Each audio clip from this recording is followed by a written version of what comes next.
This is a group discussion directed by Vernon Howard. This morning we're going to discuss the health of seeing things in ourselves that we don't want to see.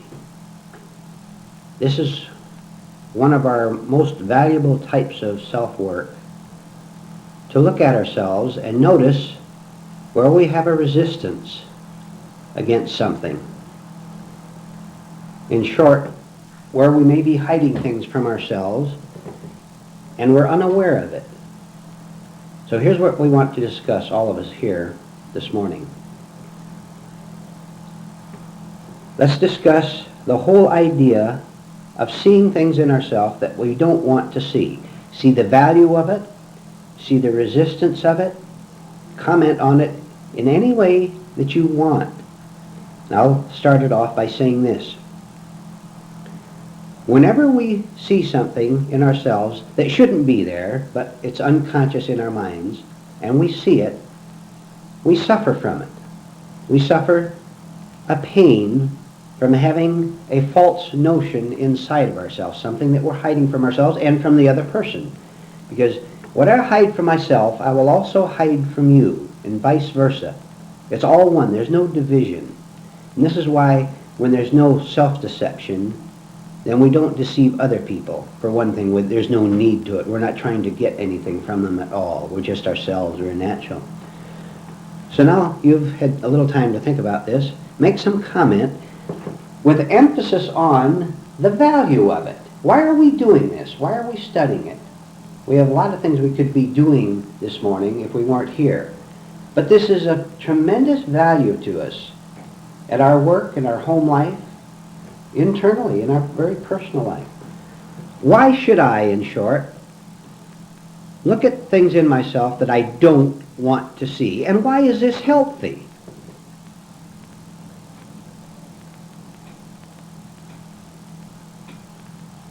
Well, unless we do see them, we're never going to know that we have them in us. We just live from an image of ourselves all our lives.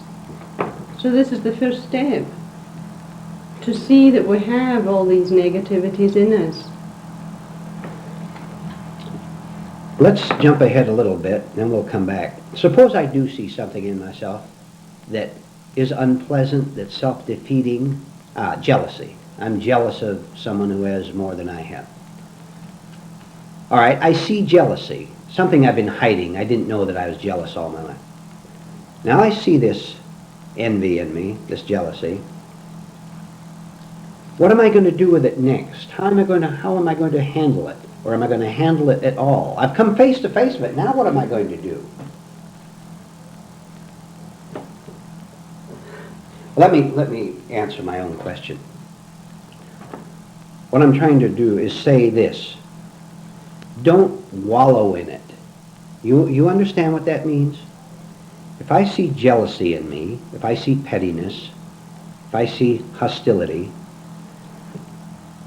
the last thing I want to do is to give it false attention. I have looked at it. I have seen it. That is right attention. Now I'll make a great mistake if I give it wrong attention. Do you see the difference between right attention and wrong attention? Mm-hmm. I must see it first. I must be honest about it, that I have this jealousy in me. Fine, this is great. Now, I must be careful that I don't make a mistake in giving it wrong attention by getting emotional over it, by condemning myself for it, by excusing it, by doing anything wrong at all. If I see I have this jealousy, I must then not give it neurotic, unhealthy attention, or it will simply grow. I'll think that I've conquered it maybe simply because I've taken the first right step of seeing it. But I haven't done a thing with it as yet in the right way because I've now given it wrong attention. So what do? I see that it is listen to this, I see that jealousy is a mechanical force in me that has taken me over. Then I no longer give it wrong attention. By feeling bad about it, by condemning myself, by justifying it, I drop it. I'm going to stop here so that those of you listening to this tape can absorb up to now. We've covered very many important things. You think about them. First, the idea of right attention, of being honest about it, and then of not clinging to it by emotionalizing over it.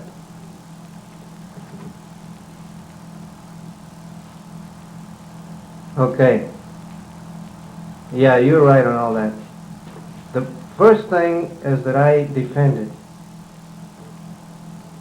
when I see the jealousy. See, I defend it. Well, that's wrong. That's wrong because it's painful. But all through my life, I've always been like that. So now, what am I doing about this? I'm going right into these things that I'm jealous about. When I see it, it is painful. But now I do not justify it one way or condemn it the other way. I just see it and go ahead and do what I am jealous of. For instance, if I'm, in other words, I'm letting that whatever it is destroy me. Destroy this thing here that is so sensitive. If I happen to be jealous of one of you for one reason or the other one, okay, Tell us, I'll study it. excuse me, tell us more about jealousy, anyone. What's it all about? Why am I jealous of anyone? Why are you ever jealous, envious of anyone else? What's in back of it? Well, we think the other person has it better than us. All right. That's one reason. And we're comparing ourselves with other people. We think that we still, when we're jealous, we still haven't worked on ourselves enough. Because we always think that the other person, as I said, has it better. Is luckier, Is happier. luckier, whatever That's it right. is. That's right. We're comparing. And that's also self-pity. Mm-hmm. You were much younger, handsomer, richer, more popular than I am. That's a form of self-pity, isn't it? Mm-hmm. And who is the attention on? Poor little you. See? Mm-hmm. See how we always hang on to the idea of me, whether it's poor little me or wonderful me. And you know what we're working on here, to go through this and understand it so that there is no me here anymore, which is a false idea anyway. We're not losing anything of value when we get rid of the false sense of self. We're losing the very thing that's kept us in bondage all these years, which we never suspected, because no one ever told. You know that you'll never hear this from very many people. I will tell you, and I'll tell you, those of you listening to this tape, these are very unique ideas. They don't belong to me. They don't belong to anyone in this group. I'm telling you that the truth is a very rare thing. And those of you listening, you hang on to this. Even if you go away, you come back again and listen to these things. If you don't, then you have no choice. I have no choice. The other people here in this room have no choice but to go right out into your usual miserable ways. And when I use the word miserable, you know exactly what I'm talking about, because you live with yourself all day long. Now maybe that is something that we don't want to face, and we have to start doing, looking and seeing how unhappy we really are. It's easy to be cheerful at the party or at the banquet. How cheerful are you when you have no friends, no money, maybe not much help, no hopes, no ambitions at all? How content are you then? It's very easy to think you're content when you think you have it made. You don't have it made at all. Let's see this as a starting point. Let's see how unhappy we are unless we're surrounded by other people, unless we have a full bank account, unless we have a hope for tomorrow. You must have no hope for tomorrow at all. That's another illusion that separates you from yourself right this instant as you are listening to this tape. You live fully right now, or you don't live at all. False teachings always promise a future heaven, a better day tomorrow, whether it's a religious teaching or a political one. Sacrifice today in favor of tomorrow. That's a very evil doctrine. And they get what they want in the here and now. I'll promise you your reward in the future.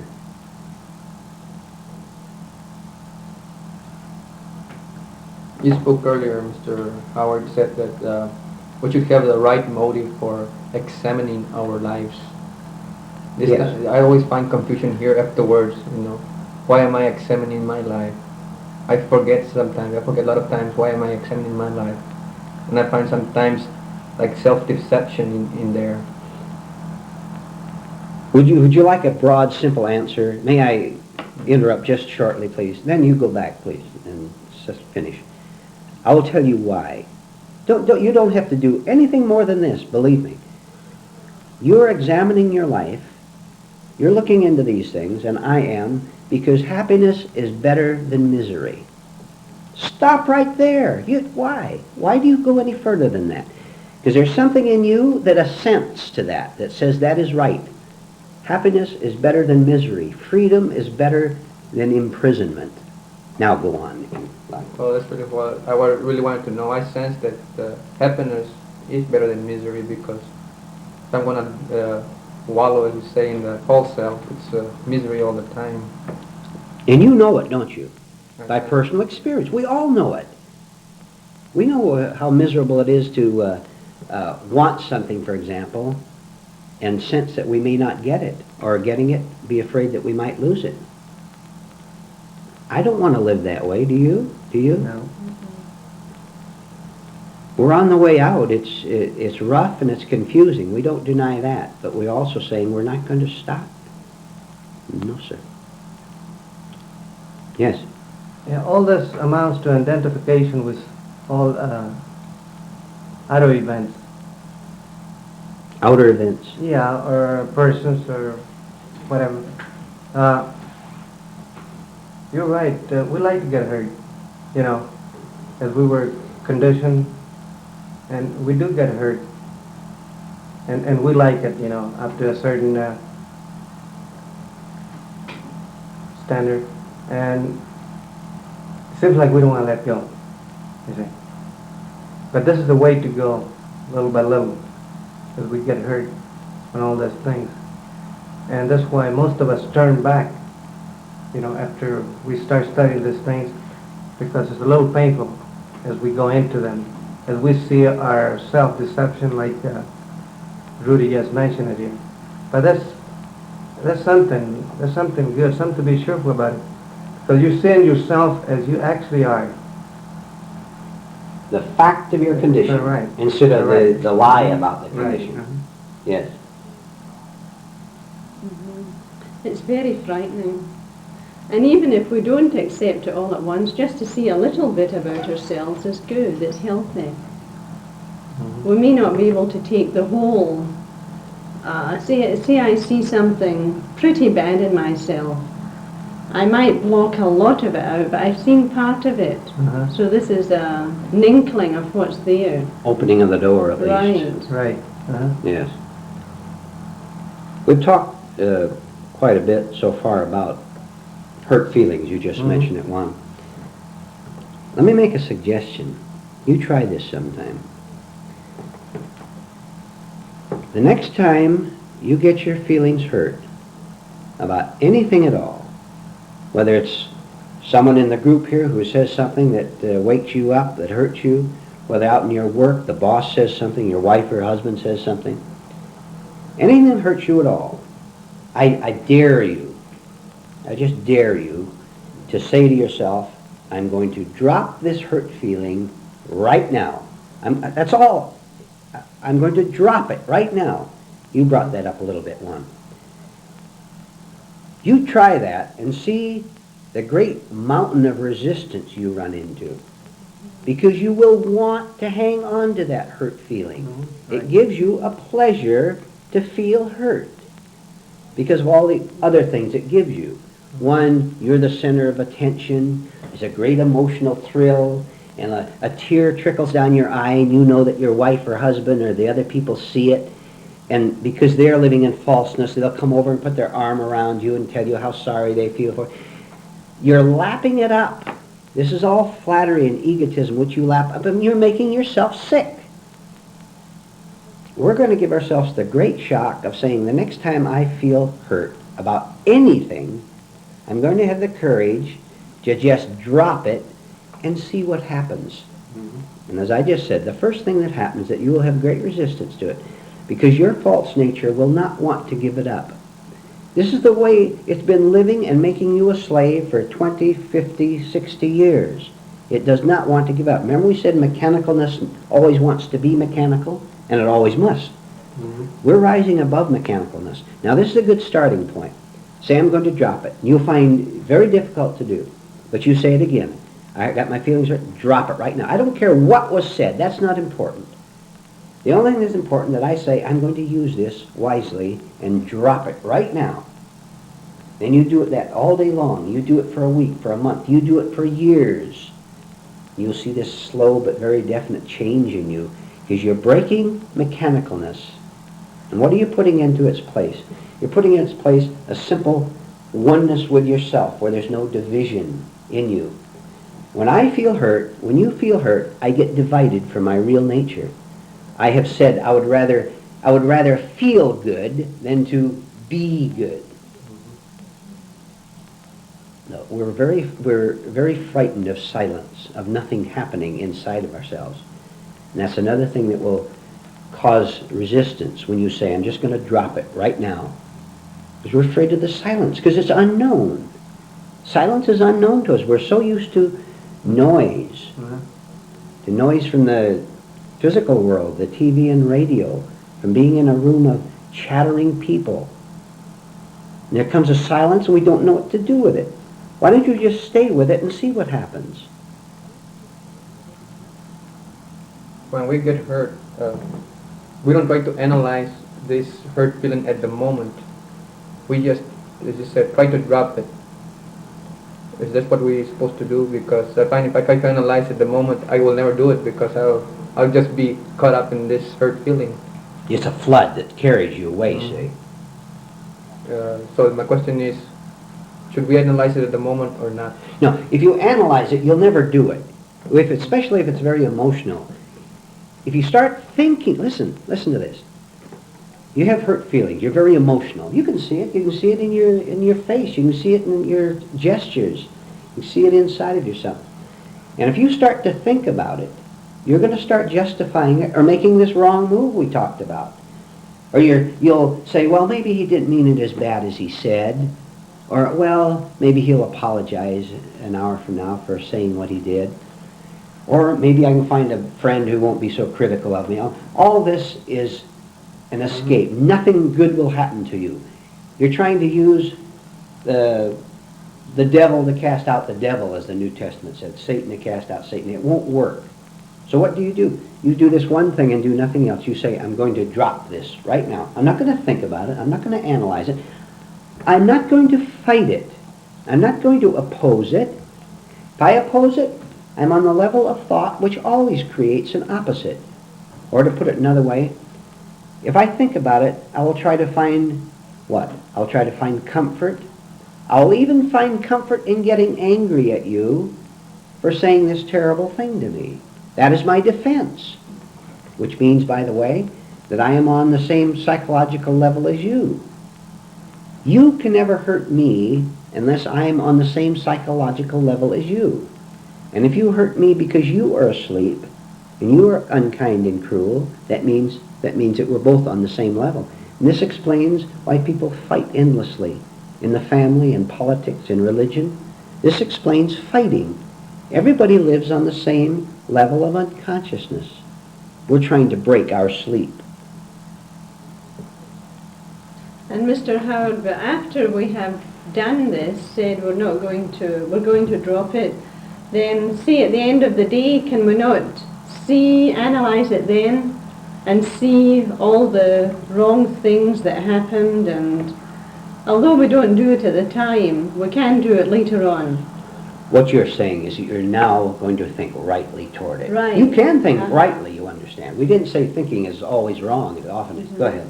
No, that's all I wanted to Why, bring certainly. out was after, maybe at the end of the day, for instance, going through everything that's happened to us psychologically, then we can see all the all the things wrong in this one emotion.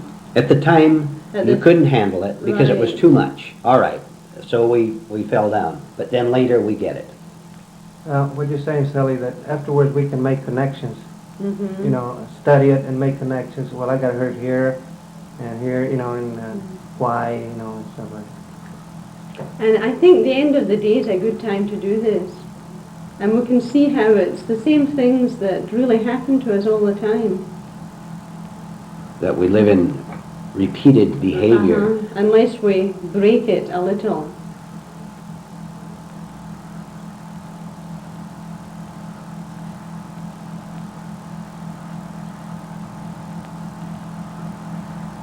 And it works, making those connections, you know, afterwards when you're in a different, when you're in the middle of it, like Mr. Howard said, you can't do it, you're it, you know, you're in that middle of that emotion.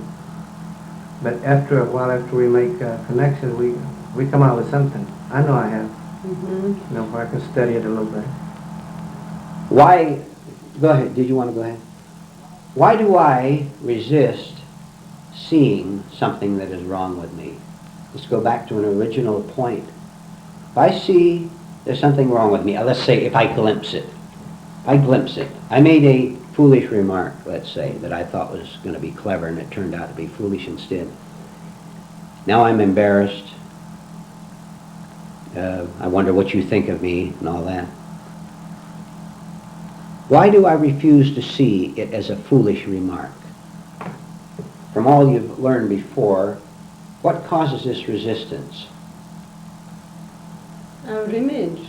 Sure. Our image is being shattered. We've an image of being witty, say. Witty, clever, intelligent. And we give a witty remark at the party and nobody laughs. And this is dreadful. We feel embarrassed because we have this image of being a witty person. And they have shattered it to some extent. So I'm insecure. I think, are they right or am I right? There's insecurity there. Right. And then as you just said, Sally, you might not catch it at the time, but you go home that night and you're able to face a certain amount of things. You've been working for a while and you've at least turned the corner. It's still painful, of course it is. But you go home and you just look at the whole thing. And you told this joke and it fell flat. Or you may have even offended people or something. Maybe you said something that offended someone. Now you're embarrassed and guilty and ashamed and all that. You're in this state where it's necessary to be, and you know what that is? We've talked about this many times. We've used the word humiliation. You're humiliated. In other words, you feel foolish. That means you're being honest about it instead of lying and saying, well, they didn't appreciate a good joke when they heard it. You've seen your foolishness, my foolishness. I've seen it. From that fact, my foolishness was a fact. A fact is honest. From that fact, I can begin to work. Then, that will begin to dissolve this image and this need to be clever at the party, to say things that attract attention. Of trying to be profound. I've brought this up before, but watch panel discussions on television where you see famous people and you watch them trying to be profound, and it's almost pathetic. You see some of them striving so hard, you can just see that they are saying something that they read in a book one time or something, and they're trying to be impressive because they know that maybe millions of people are watching, and you can sense this. All right, see this in ourselves in our own way. We try to be clever or impressive, and it falls flat. Then, what will happen finally? Then there's no compulsive need to be impressive because we're not trying to keep an image in place. Then we're free of the whole thing. Then, and I say this hesitantly because I don't want anyone to take it wrongly, then we will be really intelligent. Because to be really intelligent does not require any effort at all. There's no strain there whatever. See, truth, reality, God, cosmic intelligence, call it what you want, is effortless. It has no compulsion to prove anything. It doesn't need to talk. It will answer if you ask a question, but it has no compulsive need. There's nothing to prove. This is long, hard work, you understand. Right. Those of you listening, you work hard on this. You can ignore it if you want. That's your choice. But if you really want out, then you listen and you absorb. You'll see yourself change. Yes. Yeah, if we can just notice that when we're in public, there's a certain amount of desire for some type of public behavior. Hmm?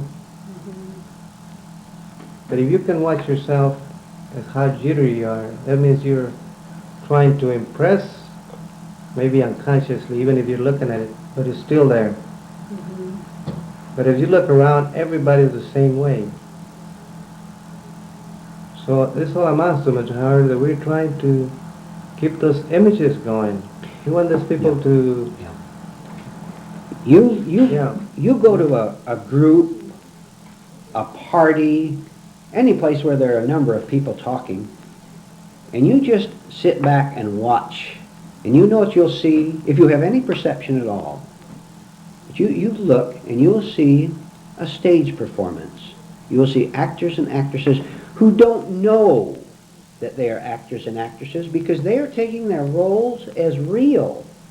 And you had better not tell them their roles because in the first place they'd never believe you, not in 1,000 years. Secondly, they'd just become angry, and that's no good. Their anger is no good. It's worthless because they won't use it for self-work. See the advantage we have here? We can use anger. We can use it to destroy anger. We can use jealousy to destroy jealousy. We can use any negative emotion to destroy it. Any one at all. Fear, for example. By observing phoniness, falseness, stage performance in others, and not being self-righteous about it. See, if you're self-righteous, if you see another person, you say he's a phony, you may be saying it simply because you are a phony too, but it gives you pleasure to say that he is, but I am really not. You look and see if you're as phony as that other person. And if you can take the pain of that, the shock of that, and use it, then you'll be a little less phony and a little more natural. Then you won't have to remember stage lines wherever you go and be afraid of forgetting them. Use other people, certainly, for self-study. See yourself in the other person, as Juan, you have mentioned a number of times. That will cancel out self-righteousness. That's what I was going to say. If we see ourselves in the other person, there's no self-righteousness at all. How can there be? There's no division anymore. You can never say you are a terrible human being while I'm a good human being. You're saying, I know you're terrible. You know how I know you're terrible? Because I am terrible myself. You cannot see evil in another person rightly until you first see it in yourself. Because then there's division. That other religious group is evil, and we're the good religious group. We're the Christians, and you're the devils, for example. Or you belong to the evil political party, and we belong to the constructive one. All this is opposites, division. That means you are lost when you say that. Let's go back to what you said here about public behavior. You mentioned, Mr. Howard, well, we don't want to do that ourselves. So when we go into that and we become a little nervous or jittery, we become aware of it. This is making progress. That we cannot do what we used to do before. We become aware that if we're going to behave to impress others, we're going to get punished right on the spot. Right. So we just don't go, even if we can't do nothing about it, but we know it is wrong. Right. Okay?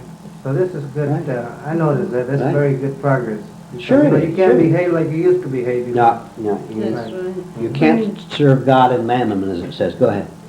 No, I was just going to say, when you see this agitation, that's progress. Right. See, people don't want to see the agitation because seeing agitation makes them more agitated. But when we understand what we're trying to do here, then even if I see something in myself, I see hostility, and I didn't think I had it because I had an image of being a peaceful person. And if I have, by the way, have an image of being peaceful, I am hostile. I am violent. But I see, for the first time maybe, my hidden violence. This is a terrible shock. It's going to make me even more agitated because it means I'm going to have to let go of being who I thought I was. That is, a nonviolent person, which was phony to begin with.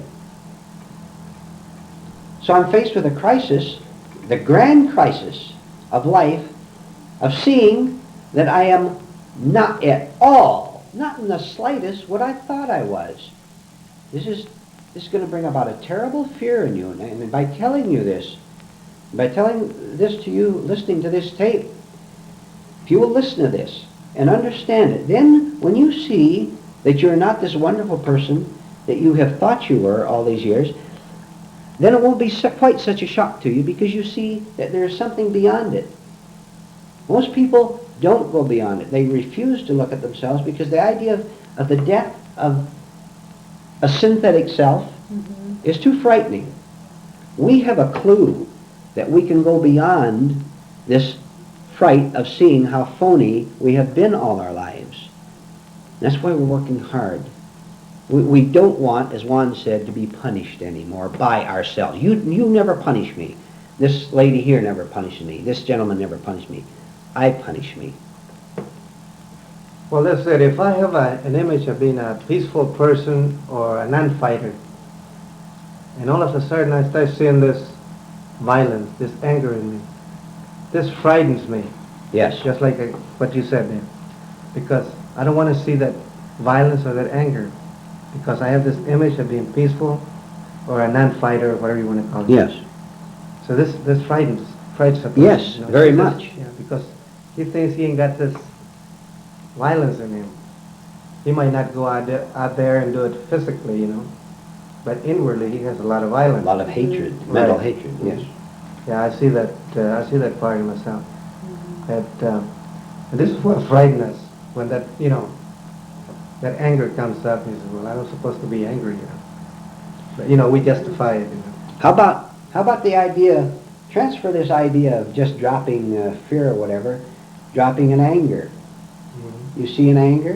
Why don't you say, instead of, look, now don't try to kid anyone. We can't be kidded in this group. Don't kid anyone into saying, well, I don't enjoy my anger. You do enjoy it. It is a false enjoyment. It's a destructive enjoyment. And if I may be very blunt about it, it's a neurotic enjoyment. But when I am angry, and when you are angry, you get an enjoyment from it. Now, this means another thing. It means we have to start seeing the difference between authentic enjoyment and false enjoyment.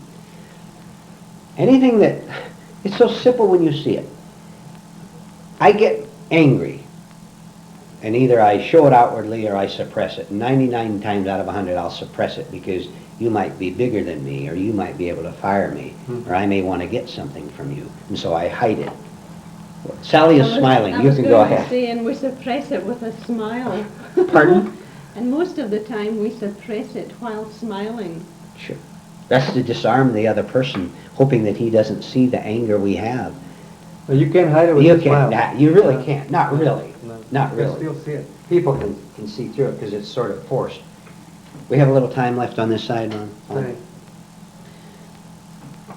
So if I can see what I'm doing to myself by getting angry, by getting violent, look, never mind anything else for the moment, just for the moment.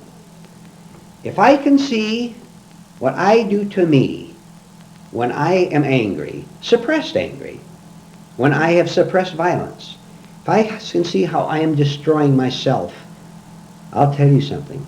I'm going to start to wake up fast. Because really, no man wants to harm himself. But he doesn't know the difference between self-injury and self-advancement.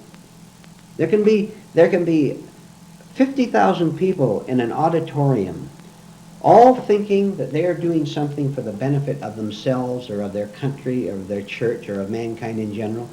And every one of these 50,000 people is killing himself spiritually, psychologically, call it what you want. They just don't see. Now, maybe you and I have lived this way part of our lives, huh? How about those of you listening to this tape? How have you lived up to this point of the age in your life? If you want to start changing it, you can do so. By stop calling good evil and calling evil good.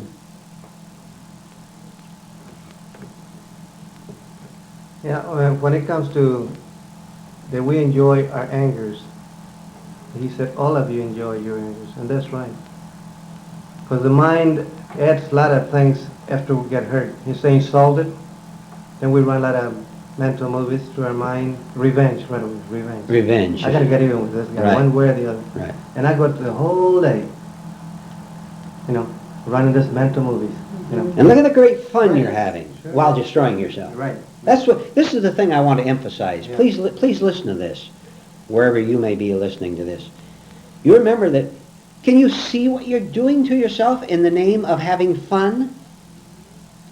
Look at a speaker, a lecturer, for example, who gives what is known as an angry type lecture, a violent type lecture. If that man could ever see what he is doing to himself, he would stop, but he won't see it. Detect self-injury as self-injury, and you'll start to change.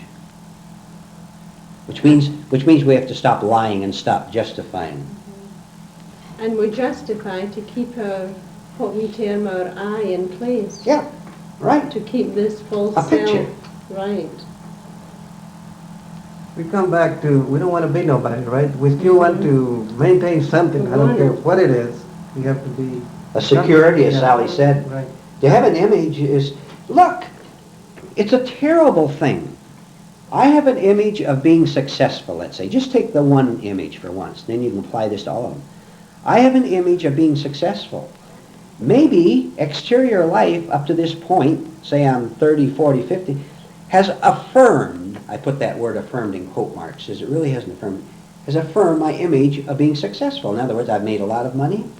I have a nice wife and family. I'm socially prominent. I'm one of the city councilmen. I've got it made. I have an image of being successful. Boy, am I in dread and fear, because there's something in me that knows, according to certain natural laws, I may lose my money. I may lose my wife and family. We may have a big fight. I may lose my prestige and power. I may get drunk and get disgraced and tossed into jail. There's something in me that is afraid of all this happening. Now, if I could see this fear, I might then be able to see that it's based on a phony image. Then, when the image is gone, don't you see how I'm free? Look, then I might actually be what men call successful.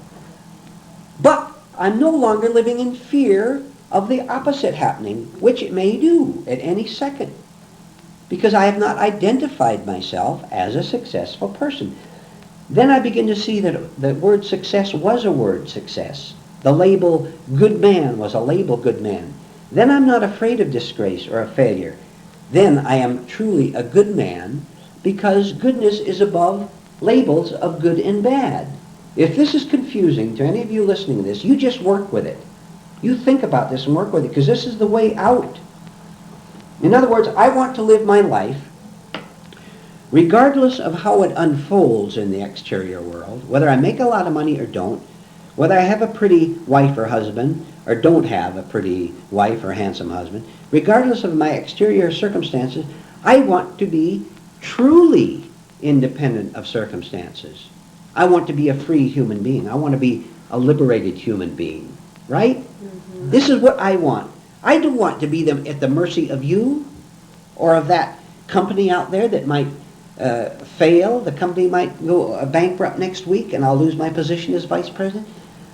I don't want to be at the mercy of exterior events, and I'm not going to be. I'm telling you, I'm not going to be. See? Mm-hmm. See? Yes. I went into that, working with myself, why am I afraid of this thing? So if I lose all my money, lose everything. And as I worked, I came out with one thing, that I was not afraid of losing my money. I was afraid of what other people think about me after right. I do this. That enters into it. Because he said, failure. He's nobody. This is the main fear, not the money itself. It's what other people. What they would think of you. Right. And So you're a also- slave to them. Right. And Right. also what you think of yourself, Pon. If I lose everything, I'm going to think bad about myself. If I still have this image, and other people, I'm going to be afraid of what others are going to think also. Two go together. Right. If I'm afraid of them, I'm afraid of myself. Right, right. I'm afraid of what label a failure is going to mean to me. Now you know, all of you know that this is the way practically everybody lives, right? Right. You know your own relatives. Sure. You know your own friends. You know the people you work with. And you also know how miserable they are. You know that. You know how often they blow up during the day. And as Sally said, as Juan said, you suppress it with a phony smile. The only difference in us is we're not going to live that way anymore. We're tired of living that way. That's the only difference, and we're going to work real hard at it. Right. I don't want to be your slave. You don't want to be my slave. You don't want to be the slave of other people, and you don't have to be. You say you have to please the boss and all that. All right, break it down just a little bit. You know how you have to please the boss? Only in one way, and it's very easy. There's no problem. You have to please the boss by being a good, efficient worker, which is good for you. You do good work out there. If you type letters, you be a good, efficient office worker. If you work at a gas station, you be a good gas station worker, or whatever. That is good project for you to make your own self efficient, because then you can understand deeper truths better. That's the only thing you owe to the boss. You don't owe him anything else. You don't owe him flattery. You don't owe him anything. In the first place, don't you dare compromise with other people. Don't you pat them on the back so that they will like you and not fire you. You are a slave. Right. Now, and I feel very sorry for you. That's something that goes, flattery. You don't flatter people as much when you start to work on yourself. You see the folly of it in many Because ways. there's really nothing to flatter. When No. you think of it, No, you're compromising, and you know it. You know, whenever we compromise with our real nature, we sense it. And we don't want to go along with it. this is the end of this side of the tape.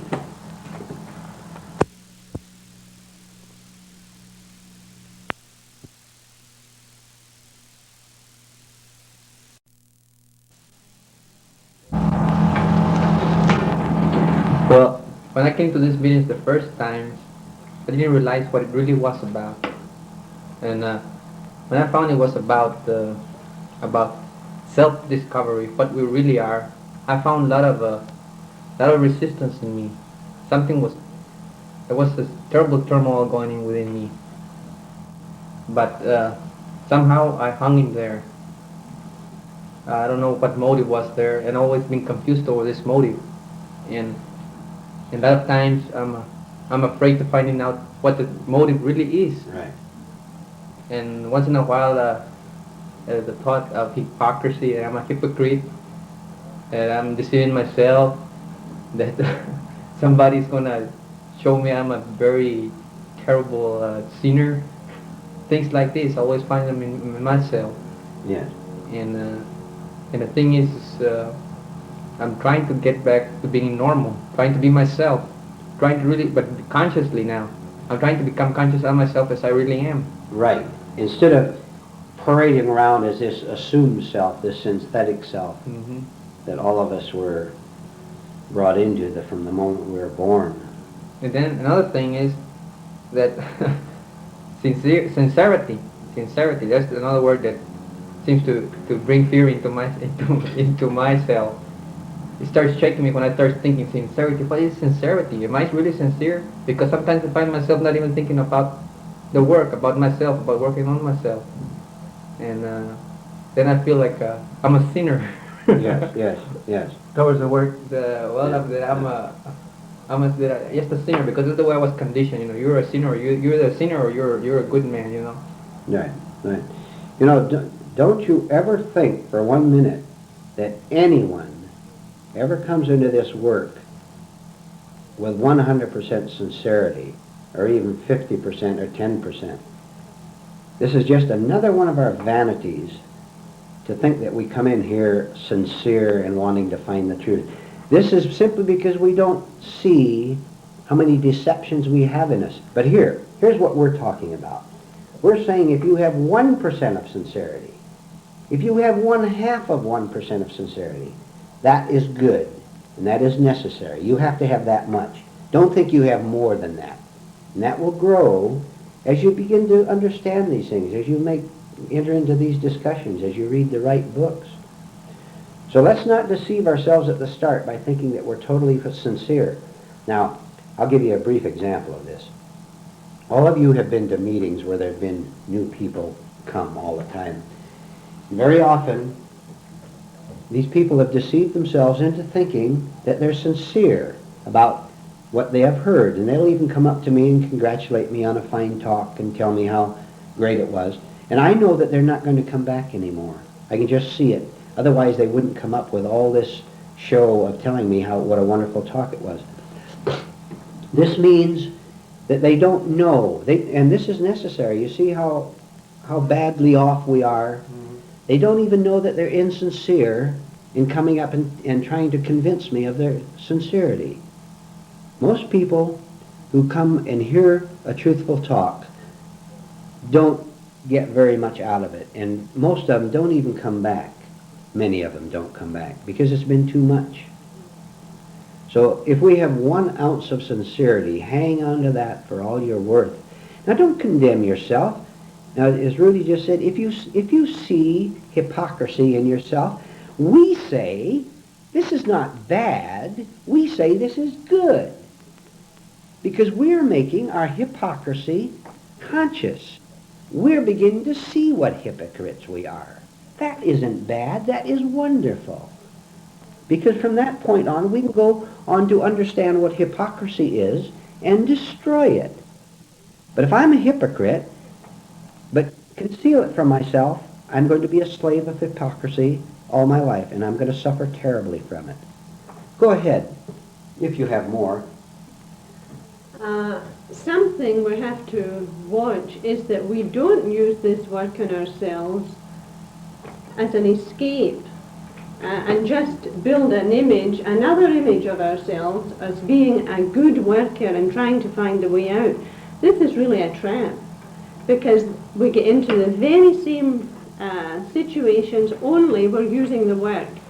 If I don't work on myself, I feel guilty.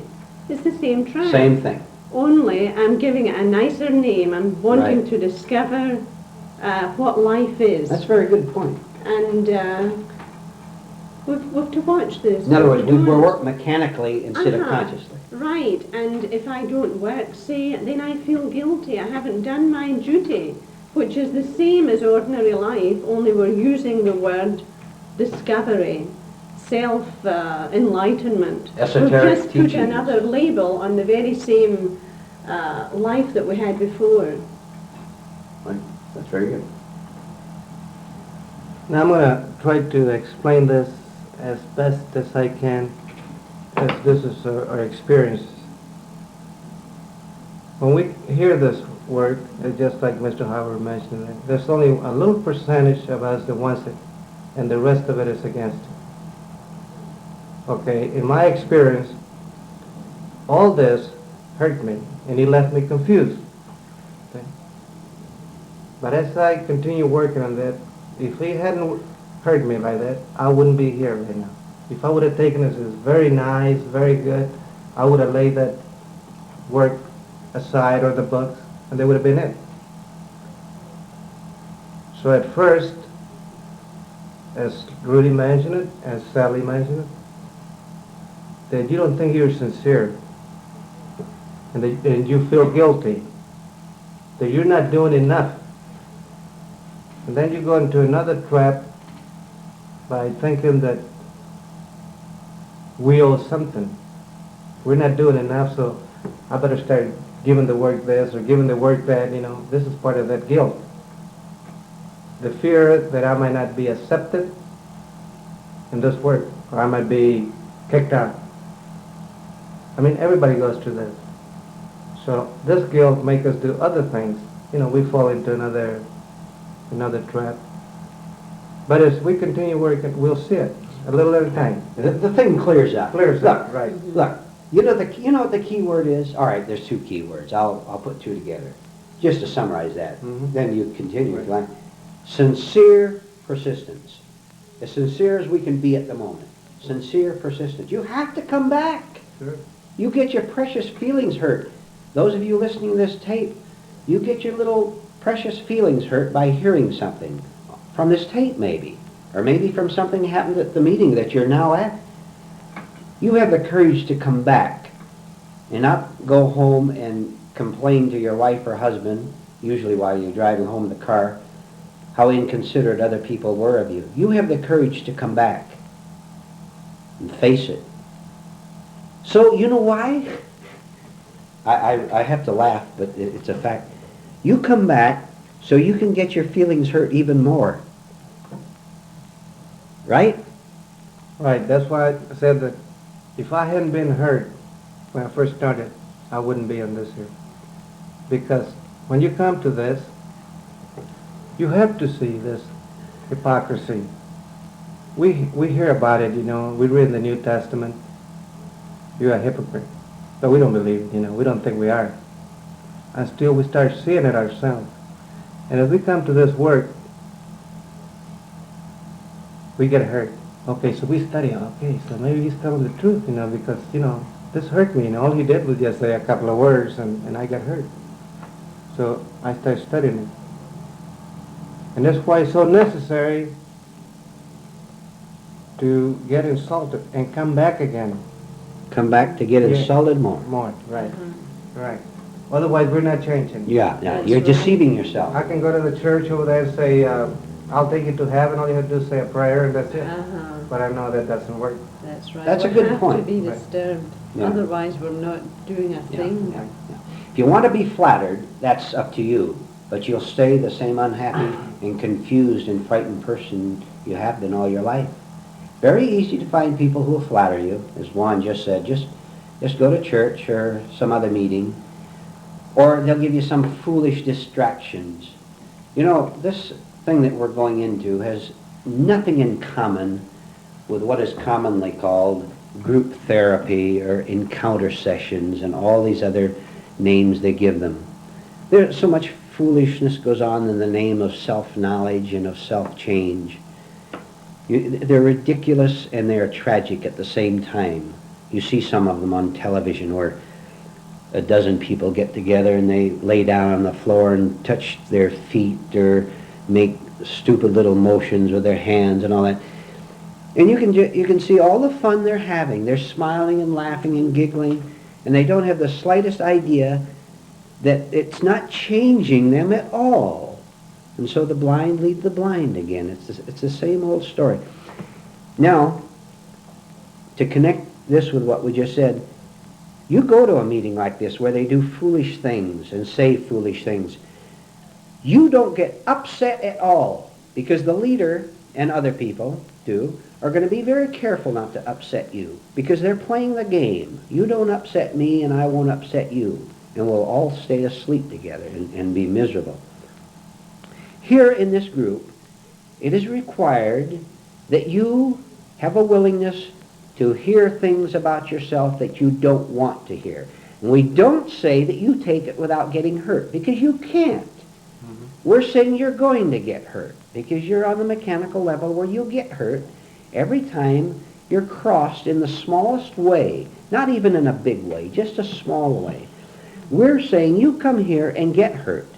And then, as Rudy said, you get hurt consciously, which is a different thing. Mm-hmm. Which means, to begin with, that you're tired of getting hurt. You're tired of being miserable. You don't want to be a miserable human being anymore. And you get to the point where you see that all this foolishness of going to meetings and getting flattered, being told what a wonderful person you are, how much you pray and how much you give to charity and other flatteries, you see that all this is a lie. It's a terrible deception.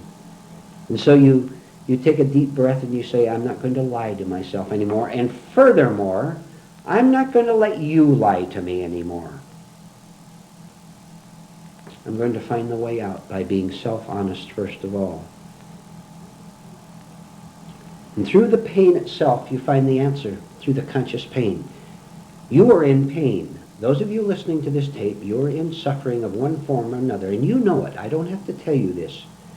I'm saying this to you.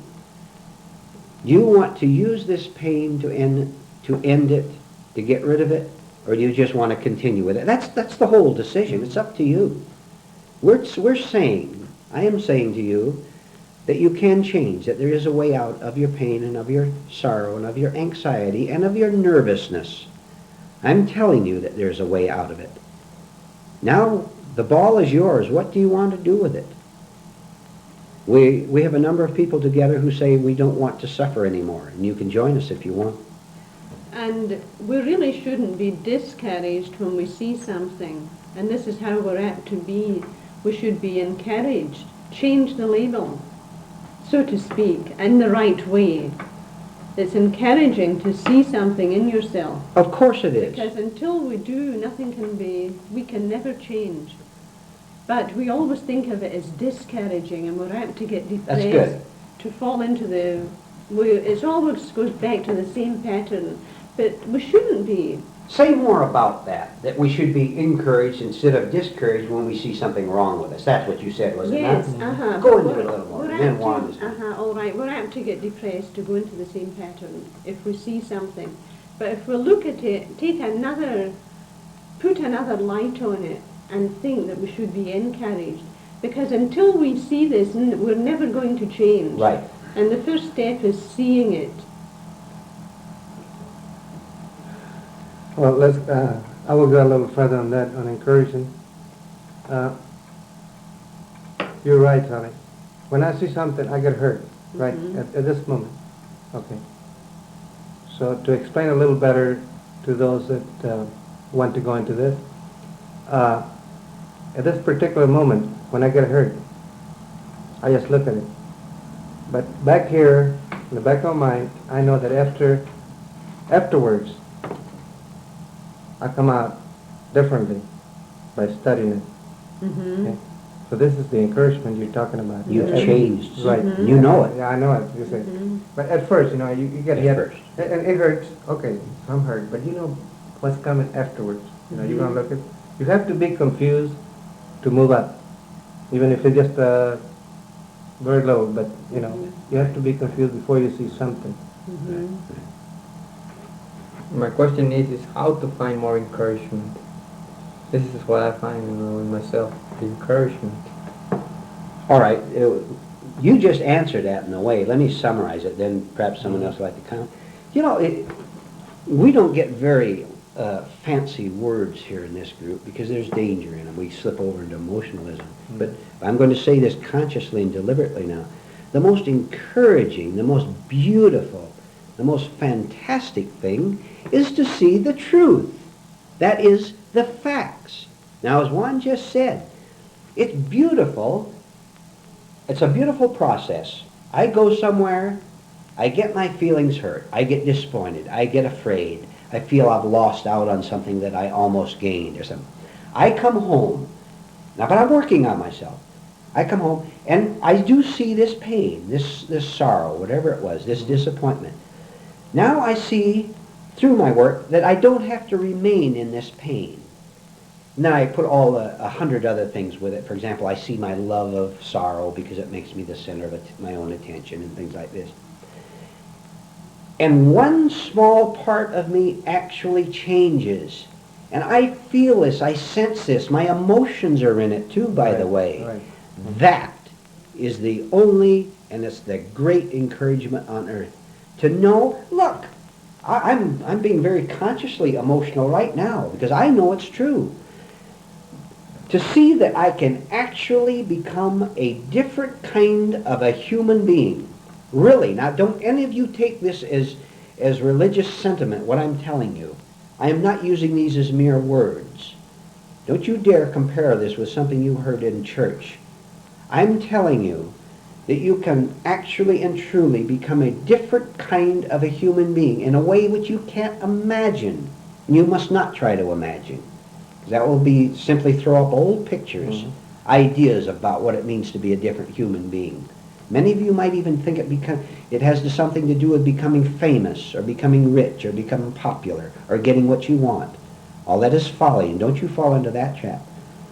I'm talking about, you know what I'm talking about? I'm talking about being a self-sane human being. A human being who's no longer mad. Who's no longer mad, but thought we were sane at the time. Because we do call sanity insanity and vice versa. I'm talking about being one with yourself, a self-unified human being. This is possible. Most of your friends will not want it. All of your relatives, in all probability, will not want it. I'm telling you this so that this will become part of your knowledge, so that you don't go out and repeat some of the things you heard at this tape, at this talk, and get real excited about it, and wait for them to get excited too. They're not going to get excited. I'm talking to you personally. I'm talking to you as an individual and telling you that you have to work on this all alone. And you will see yourself change. You'll make many blunders. You'll make 1,000 blunders. You'll think you've got something made, and you'll come back to it the next day and find that you're just as hostile as you were yesterday. It's all right as long as you see it. To answer Rudy's question, the most encouraging thing is to work until you see something new happen in you. And I will again give you a caution. When we work on ourselves, we deceive ourselves constantly.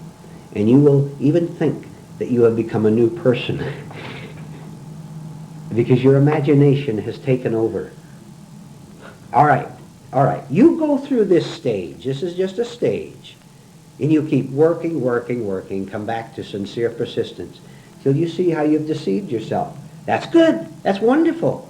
Go ahead. You had something to say, Juan. Go ahead, Sally. I think No, I'm still thinking one. Oh, okay. In all your books, you say self-honesty. You know, be honest with yourself. So here we take ourselves as being honest. Well, I'm honest already.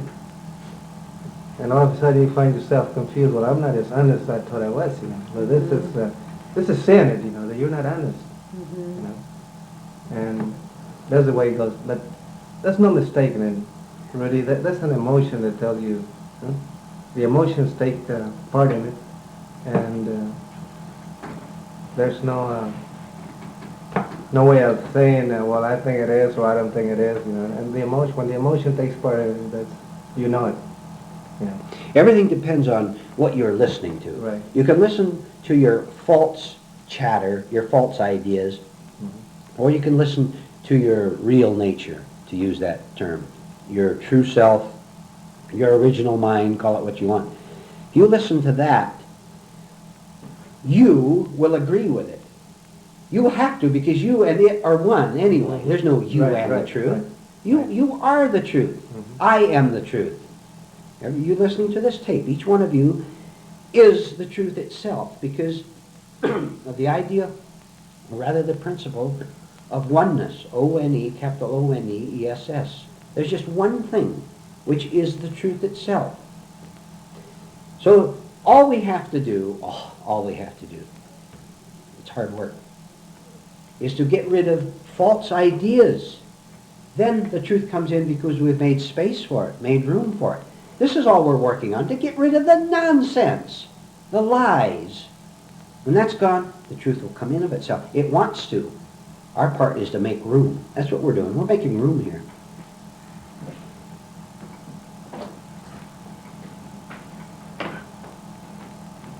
Okay, the truth.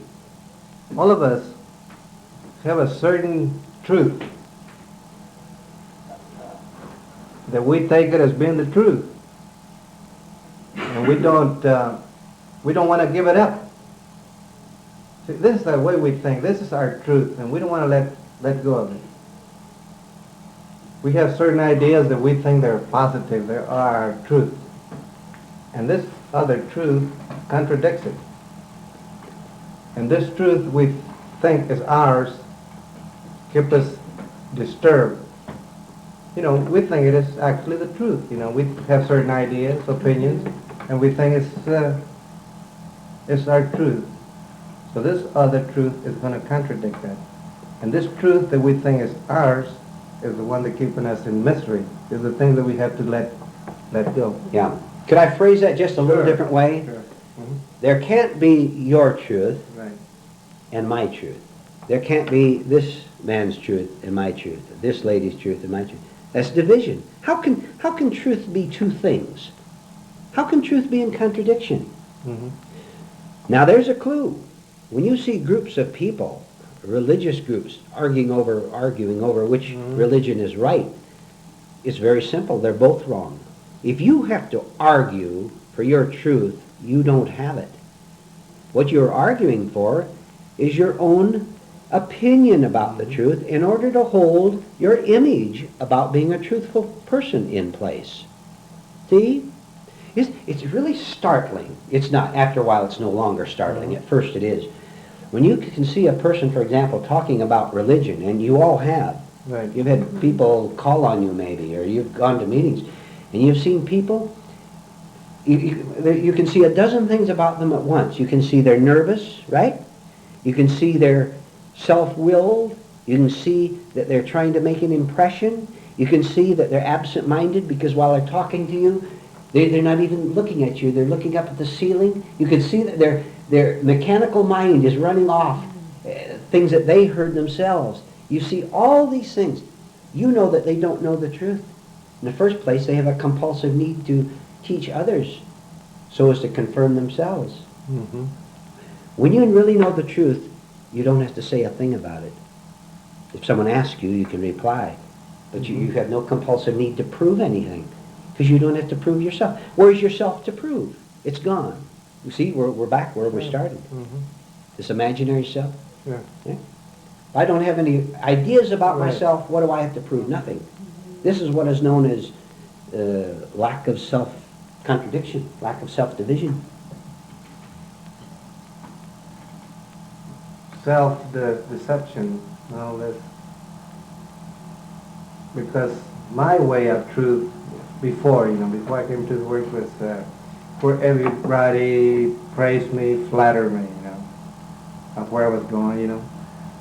They had a place ready for me, real nice, heaven, you want to call it. Sure. A future That's the paradise. type of truth that most of us were conditioned with, Yes. And the type of truth is where nobody flatters us or praises, Yes. telling us actually who we are. Right. Right. Look, how much can you take? Wherever you are listening to this tape, I will ask you individually. I'm talking to you as individuals now, not as a group, because then you'll diffuse everything. I'm talking to each individual. How much can you take? That's how fast you'll grow. Now, having said that, suppose you can't take it. We say in this group, in this work, we say if you can't take it, fine. Just keep going. Find out why you can't take it. You're hiding something. You're defending something.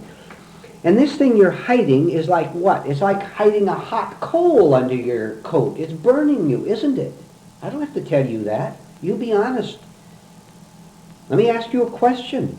Those of you listening. These ideas, these principles, these opinions, these teachings by which you have lived, what have they given you? Now don't tell a fib. You be very honest. What kind of a life have your ideas given you? Now I'll ask you another question. Why on earth do you cling to them? One of you here answer that question. Why do we cling to false ideas that ruin us? Why? It's illogical. Why do we do it? Because it tells us who I am. Sure, and you're afraid to be no one. I don't want to give them up. This confirms that image that we have, whatever it might be. Also, if I give up my familiar poison, I'm going to be insecure. I'm saying the same thing we said before in another way. The familiar gives me, quote marks, comfort. And if I give up my familiar ideas, my religious teaching, my psychological training or whatever, I'm faced with something I don't know about. I have this so-called security in this little package of ideas that I even preach to others about maybe. But strangely, I never see what they do to me. Yes. Do you see, I'm sure we all see, how wrong it is to have ambition? Before, we thought it was great to have this ambition to be somebody, to make ourselves better, to be whatever, just to be something better. And now we see that this ambition that we thought was right is all wrong. All wrong. But would you clarify something? Because I sense that a question would come up with a lot of people. Suppose a young man, or any man, he heard you say you shouldn't have ambition.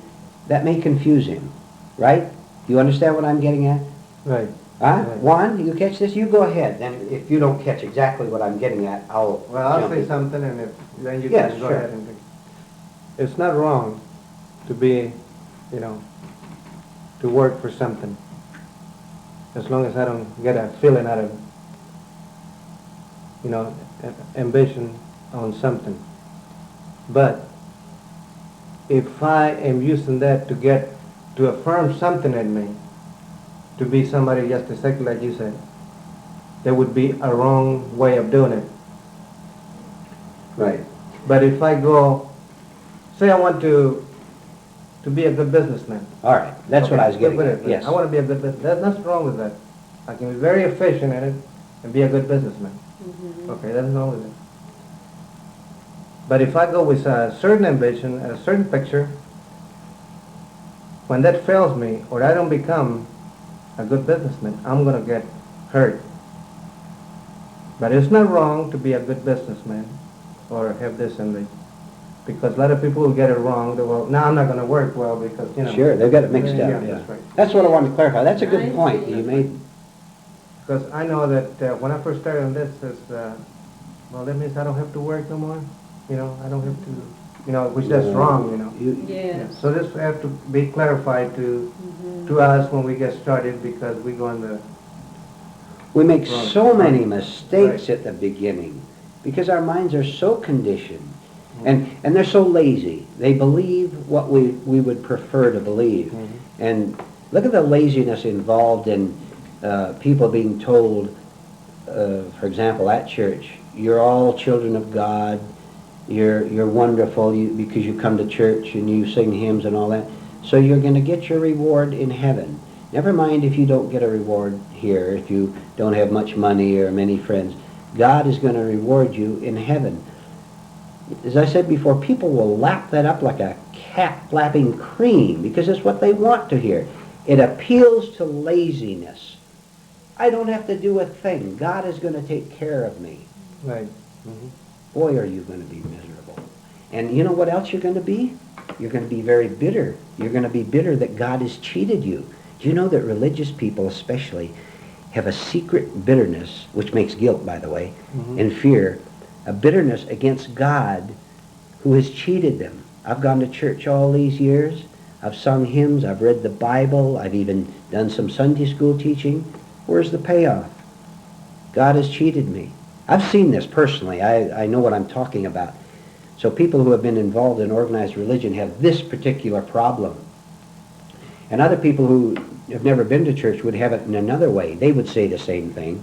They would say to a man or a woman, look, I've given you in a marriage. Look, I've been nice to you all these years and now you're going to leave me. Or you don't treat me as I wanted to be treated. Where's the payoff? Where's the justice? There's no justice in this world, they say. All the time, all you've been doing is conniving, playing a game with God or with your wife or husband, not knowing it was a game at all because you called it a nice marriage or called it mutual sharing of a home or whatever you call it. And all the time you've deceived yourself. Look, if I deceive myself, I will have to pay. That's one fact. Fact two, if I don't want to be punished anymore, there's only one solution, which is to stop deceiving myself. And my first move is to stop thinking that I'm undeceived, to thinking that I have a clear mind. I have to see how confused I am. A great shock? That's another thing too about when we think we're pretty clear, we have a clear mind that we can do many things. Then we find out that we can't. So this is a shock that we have to go through. Excuse me, go ahead. Then I find it necessary then to be with someone that knows about the mind, how the mind is confused, because if a mind is confused, I will find that I'm deceiving myself all the time. Are you speaking about a source of help, A really? source of help, that is. That's great. That's great. There are sources of help, thank heaven. But it's such a tricky thing. Let's find a little example of this. That's a good point. We'll go into it a little bit. Here's a person, man or woman, maybe some of you listening to this tape. Here's a man or woman, middle-aged maybe. Age doesn't make any difference. Maybe older than that. And you have been in trouble all your life. You know what I mean by being in trouble. Mostly internally, and maybe quite often externally, and broken marriages and fights and all that. You know what I'm talking about. And so, there's some little part of you that doesn't want to live this way anymore. Now, what are you going to do? See how terrible it is? What are you going to do? I'll tell you what you'll do. Shall I give you the usual procedure? Then when you go through it, you'll understand. And Juan is smiling. He knows what I'm talking about. I'll tell you what you'll do. For a long time, unless you have been very fortunate, unless you've heard something like this, you're hearing the truth here. I have no hesitation in saying it, because I know you are. And unless you get right help, you'll go through a series of wrong helps. You'll go to people who just love to give you advice, and maybe they even get paid for it. And you will get nothing of value, because there are two things wrong. There's something wrong with the advisor, and there's something wrong with the person hearing the advice. Here's two confused people, neither of them knowing what it's all about, but still talking as if something is actually happening. This could be, you could get into trouble by getting false religious advice, false psychological advice, all kinds of false moves. And most people go through these. This is why you have to persist, and you have to be very honest. And eventually, after going through many, many wrong sessions, including false group encounters and things like that, and reading wrong books that excite you instead of telling you the truth, or reading books that appeal to your emotions, or appeal to your greed, that appeal to your selfishness, that tell you that you'll make a lot of money by following these so-called spiritual principles and all that. If you will hang on and go through all of these, which most people have to, who finally find the truth, this very honesty of yours that refuses to accept the false will eventually be able to see what is true, because you've made room for it by not accepting the false. Then a bell will ring in your mind someday, and as you persist, you will run into someone who really knows the truth. Or you'll read a book that knows the truth. Or you may read a book, you know what you may do? It's very interesting. You may read a book that has some truths in it that the author put in mechanically. He didn't really know it, but he put it in mechanically. And a lot of nonsense. So there's a mixture of lies and truth in it. But now because you've developed yourself, you'll be able to spot the lie and spot the truth. And you won't read that book anymore, because you'll understand that it's a mixture. It gets weeds and flowers all mixed up into it. But now you're able to distinguish. The time will come when you'll run across books that have pure truth in it. And we have reading lists on that. Joan Phillips in New York City has recommended book lists, and you can ask her for that, because we know that these books tell the pure truth. So as you begin to work, to summarize Rudy's comment, where do you find it? It always begins with hard self-work, so that you'll be able to distinguish. Then you'll know. And you have to do a lot of dropping. You may have to give up organizations you have been with for 30 years. This is a part of your sacrifice. You're sacrificing poison. Give up the poison. Sacrifice the poison. That's no sacrifice. Give it up. And don't explain to people. When you go away, if you go away, don't explain to them. You're making them anxious by leaving them. Mm-hmm. Juan responded to that. You may say something. Well, going back to what you said and going a little further than that, don't try to change your family. You know, that's where we deceive ourselves. We want to change them, you know, to come into this, which is wrong. So we look at it and we know we don't want to go by ourselves. You know, we want Right, you want companions. That's right, Ron. And at the beginning, we really think we can change them. Yes, right. Right. I know enough. You know, I can put this out to them now, And they should. don't want it. Boy, they get very hostile at you, very angry.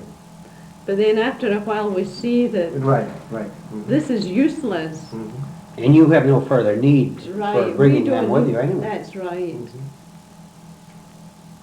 Correct. So what do? You do the one thing you eventually see for yourself after hearing it explained. You keep your mouth shut. And we concentrate on ourselves unless Right. we see someone who is asking. Sure. But we'll let the other person Right. give the first Yeah. hint that they want something different. Mm-hmm. Right.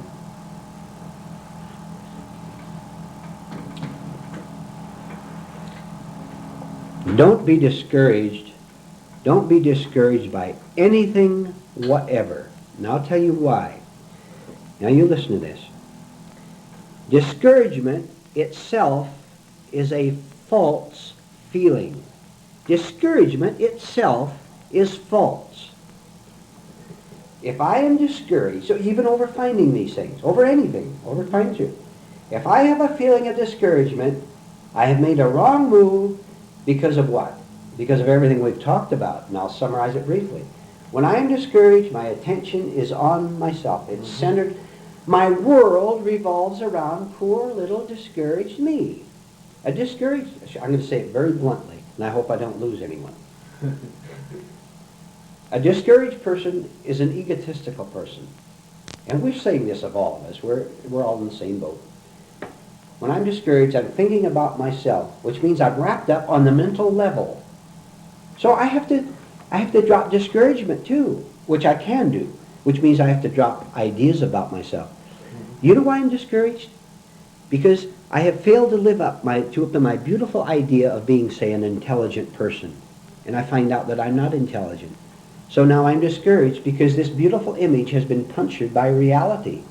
My intelligent remarks weren't taken as intelligent by other people, for example. Now I'm discouraged. So what do? I see that the discouragement itself was simply an opposite to my idea of being intelligent. I see they're both false. Because I have a picture of being discouraged. I'll have any picture at all as long as I can hang on to me. Mm-hmm. So I say, hey, not only do I have to give up my picture of being intelligent, I have to give up my picture of being a discouraged person. Because it is nothing more than an image. Then what do I have left? I don't have anything anymore. This is what we're after. Mm-hmm. Then when I have no images at all, I cannot possibly be discouraged over anything. Do you see? Do you see? If I have no false ambition, I cannot be discouraged over not reaching it. Everything is false. The whole thing is false. Well, if I'm discouraged, it's still the same thing. I still want to be somebody. Right. Huh? Right. That's amounts to everything. That's why I said earlier, if we tend to become discouraged at seeing something, we should change it. This is encouraging because we've actually seen something. That's it. So That's it. That's it.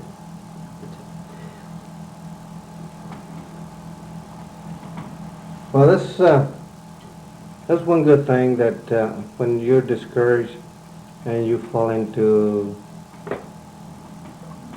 self-pity and all that, that's just another trap.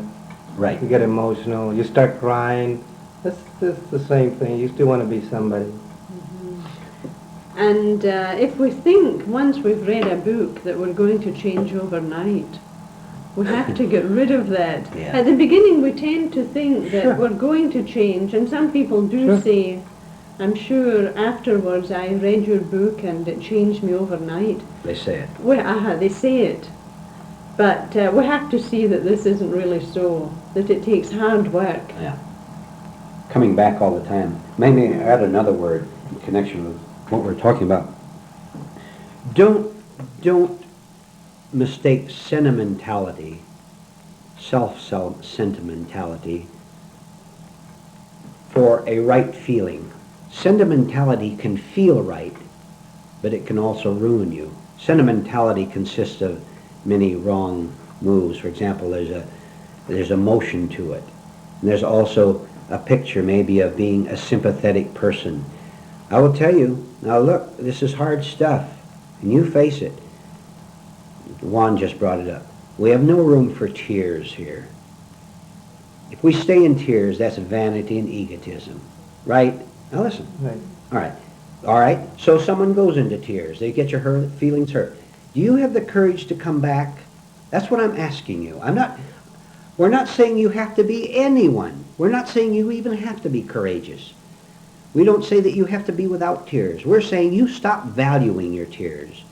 You stop valuing your discouragement.